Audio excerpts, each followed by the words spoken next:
দোলযাত্রা উপলক্ষে গাজরের পায়েস নিয়ে চলে এলাম স্বপ্না কুকিং এ। সবাইকে স্বাগত।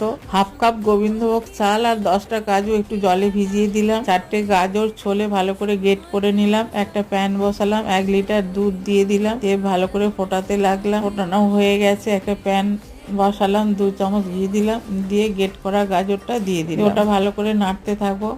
ভাজা ভাজা হয়ে গেলে নামিয়ে রেখে দেব।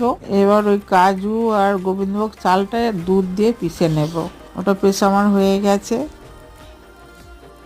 এবার ফুটানো দুধের মধ্যে ভেজে রাখা গাজরটা দিয়ে দেব, আর বেটে রাখা যে চালটা আছে ওইটাও দিয়ে দেব।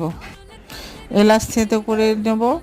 এবার কাজু কিশমিশ একটু ঘিয়ে ভেজে নেব, নিয়ে এলাচ গুঁড়ো দিয়ে দেব, আর ভেজে রাখা কাজু কিশমিশটাও দিয়ে দেব, দিয়ে চিনি দিয়ে দেব পরিমাণ মতো। এটা ফুটিয়ে নেব। হয়ে গেছে, কেমন লাগলো জানাবেন।